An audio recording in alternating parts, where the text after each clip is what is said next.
So last month has been a very good one of the movies, and two movies that have done very well. They got an Oscar nomination as well. Wolf of Wall Street and American Hustle. There's one more thing that's common between the two movies. Both are been about cons, about confidence sticks, and one of them was about a Ponzi scheme. And that's my topic today.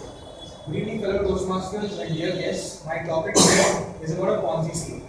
Now, Ponzi scheme to start off with is a type of confidence trick or a con. So I'll start with introducing that. Now, what is a con? A confidence trick is any sort of a scheme where the culprit takes the victim into confidence and asks him to put in money, and in that way then cheats the victim. That's how a general confidence trick goes. Now, how it works is the culprit, he can be he's called in a different, in a lot of ways, like a hustler, bamboozler, culprit, ways. And the victim is generally called as a sucker. And if there is any accomplice along with the culprit, he's called a ship. Now, there are a few stages that follow in every general confidence trick.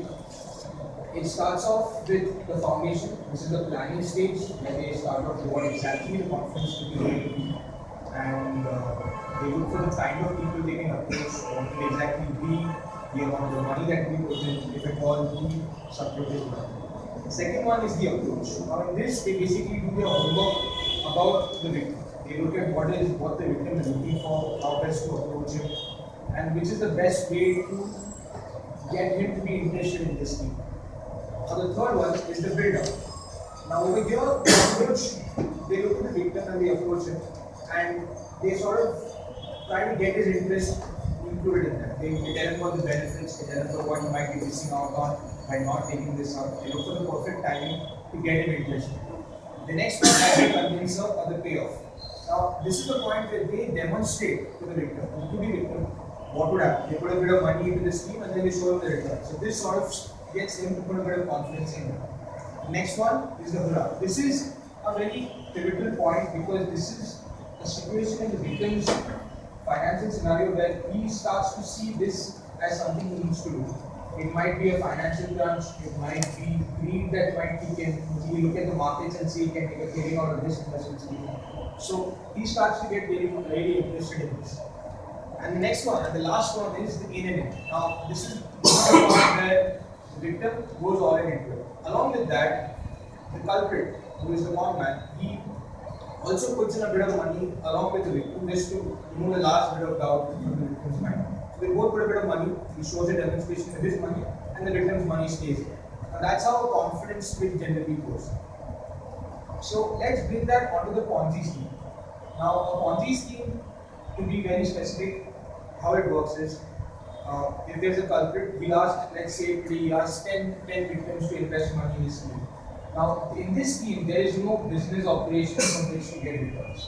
He just takes the first 10 people's money, he has to return it after a certain period. Once the second round of 10 investors comes in, he pays off the first one with the second one, and he pays off the second one with the third one. And that keeps going on, it keeps propagating. So, this keeps on going and keeps growing because the word spreads very fast and the returns that are promised are generally very high. So this is how he gets it to propagate and he gets to spread. Now let's go back to the beginning of how Ponzi scheme started. Ponzi scheme is named after an Italian called Charles Ponzi. Now this was back in the 1920s. We all know the 1920s with the Lord Hardy. So in that time, Charles Ponzi was in America and he came up with a very simple investment scheme. At that time, when you had to send an international mail to another country, you also had to buy an international reply to that encouraged the person in the other country to reply to you and cover those costs. So what Charles Ponzi planned was, he would buy the reply coupon outside America, bring it into America, and then sell it for more money. That's a pretty straightforward deal. There's no fraud involved there. So in theory, it was a normal practice, and a lot of people invested in them. The first line of investors put in a lot of money because the returns promised were high. He promised 50% in 45 to 90 days. So in practice, what happened was, after a while, we found that there were a lot of other costs involved in terms of getting investors, in terms of getting the coupons into America, transport costs, all this. So this all added up, and he couldn't keep this going. So what he did, he kept this bad news to himself. He didn't tell anyone that this operation somehow worked. So what happened? The investors didn't know, and they kept pouring money, and he kept having to repay the money by the new investors. So this slowly degenerated into a Ponzi scheme, and that's how it went on. And if you look at if you adjust with inflation over the next 20-30 years, we ended up having cheating people of over $200 million if you adjust with inflation. That's how big it became. And after a while, he got caught for it, and he was sentenced to prison. So that's how it started off, and it's been repeated a lot of times since then also. So this is how the general working of a Ponzi scheme works. Coming to that, coming to the next one, let's look at how a Ponzi scheme ends, how it dies out. Now, the economy has a way of flushing out these Ponzi schemes because when a recession hits in, people don't have money to invest. So a lot of investors pull out, and because of that, the culprits are not able to keep up with Ponzi scheme. So automatically they lose the money, they lose the investors, and then they are caught. A very good example of this is Bharat Madoff. Now, he's a very respected figure. He was one of the founding members of the NASDAQ.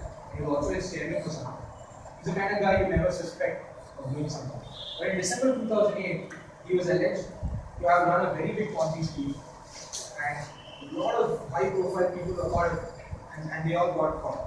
What happened was, because of the recession at that time, a lot of people pulled out their money and they were not able to pay off. Before that, what was happening? He had a side business with which he was able to pay off investors, and he kept that going for a long time. And because of that, a lot of people trusted him. Bharat Madoff was a very big name in the finance industry. So he was able to keep that going.